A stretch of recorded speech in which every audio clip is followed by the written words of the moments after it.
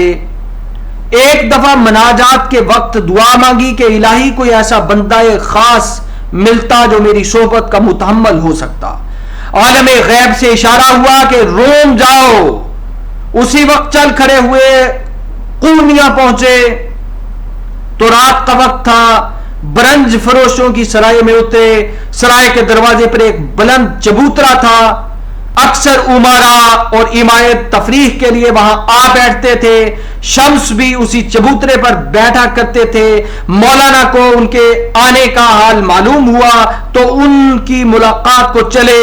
راہ میں لوگ قدم بوس ہو جاتے تھے. اسی شان سے سرائے کے دروازے پر پہنچے. شمس نے سمجھا کہ یہی شخص ہے جس کی نسبت بشارت ہوئی ہے. دونوں بزرگوں کی آنکھیں چار ہوئیں اور دیر تک زبان حال میں باتیں ہوتی رہیں. شمس نے مولانا سے پوچھا کہ حضرت بایزید بستامی کے ان دو واقعات میں تطبیق کیوں کر ہو سکتی ہے کہ ایک طرف تو یہ حال تھا کہ تمام عمر اس خیال سے خرپزا نہیں کھایا کہ معلوم نہیں جناب رسول اللہ صلی اللہ علیہ وسلم نے اس کو کس طرح کھایا ہے. دوسری طرف اپنی نسبت یوں فرماتے تھے کہ سجانی معظم میں شانی, یعنی اللہ اکبر میری شان کس قدر بڑی ہے, حالانکہ رسول اللہ صلی اللہ علیہ وسلم بائیں ہما جلالت شان فرمایا کرتے تھے کہ میں دن بھر میں 70 دفعہ استغفار کرتا ہوں. مولانا نے فرمایا کہ بایزید اگرچہ بہت بڑے پائے کے بزرگ تھے, لیکن مقام ولایت میں وہ ایک خاص درجے پر ٹھہر گئے تھے, اور اس درجے کی عظمت کے اثر سے ان کی زبان سے ایسے الفاظ نکل جاتے تھے باخلاف اس کے جناب رسول اللہ صلی اللہ علیہ وسلم منازل تقرب میں برابر ایک پائے سے دوسرے پائے پر چڑھتے جاتے تھے. اس لیے جب بلند پائے پر پہنچتے تھے تو پہلا پایا اس قدر پست نظر آتا تھا کہ اس سے استغفار کرتے تھے.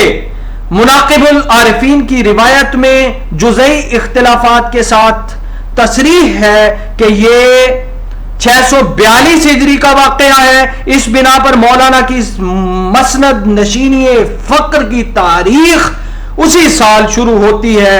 سپہ سالار کا بیان ہے کہ 6 مہینے تک برابر دونوں بزرگ صلاح الدین زرقوب کے حجرے میں چلہ کش رہے.